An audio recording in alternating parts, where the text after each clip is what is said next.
Guys, আমরা যেহেতু এখন কোনো টোল নিচ্ছে না, সুযোগ বুঝে আমিও একটু উঠে গেলাম সেই এক্সপ্রেসওয়ে। জানতাম না যে কখন উঠতে পারবো, সেরকম সময় হবে।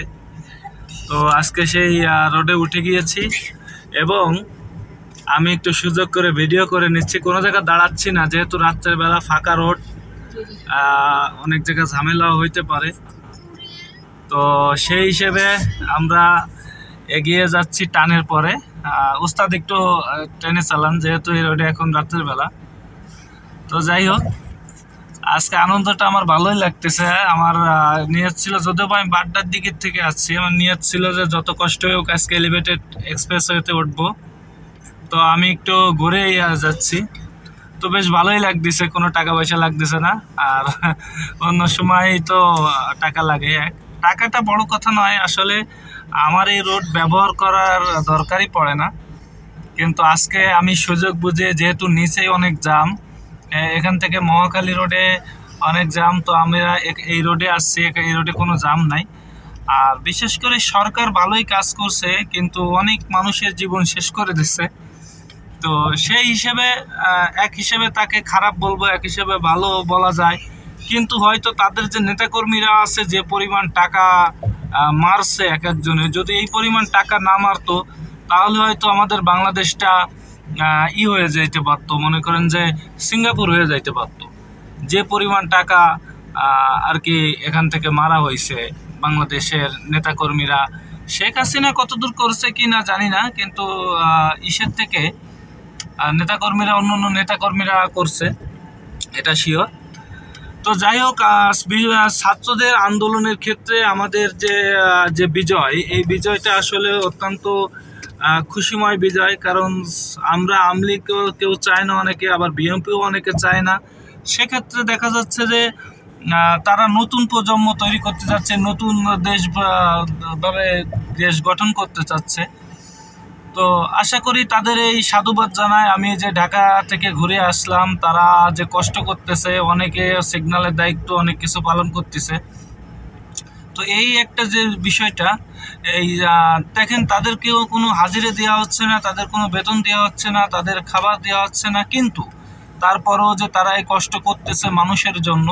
তো আমরা সেই ক্ষেত্রে যার যার জায়গা থেকে আমরা চেষ্টা করব এরকম হওয়ার জন্য। আমরা বর্তমান সরকার যাওয়ার পর আমরা লুটপাট না চালাই, ছাত্রদের দিকে তাকায় তাদের মতো তাদের উৎসাহ দিয়ে আমরা আমাদের কায়দায় সবাইকে দেশের দিকে, দেশটা এগিয়ে নিয়ে যাওয়ার চেষ্টা করব।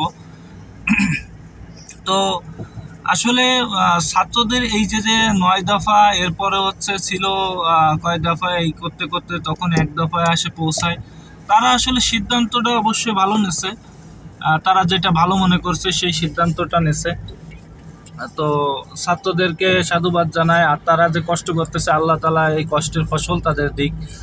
আর আমরা যেহেতু বাঙালি জাতি, আমাদের অনেক সমস্যা আছে, সেহেতু আমি সবাইকে অনুরোধ করব, সবাই সবার জায়গা থেকে আমাদের দেশটাকে সুন্দর করে গড়ে তুলব এবং যেখানে সেখানে ময়লা ফেলবো না।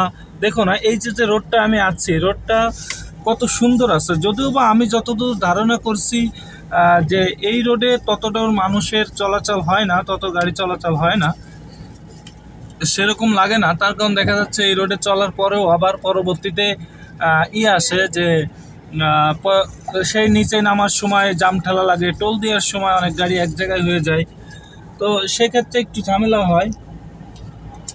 তো তারপরেও বাংলাদেশের নতুন একটি রাস্তা হয়েছে, এর জন্য আমরা সবাই খুশি।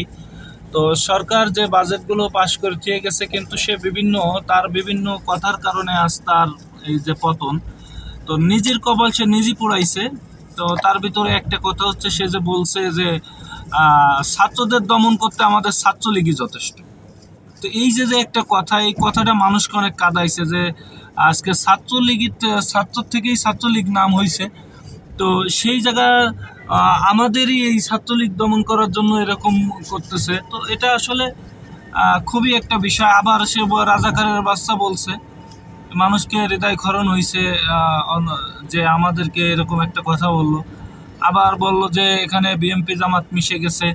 বিভিন্ন দিক থেকে। তারপর স্বরাষ্ট্রমন্ত্রী আসাদুজ্জামান সে বলল কি যে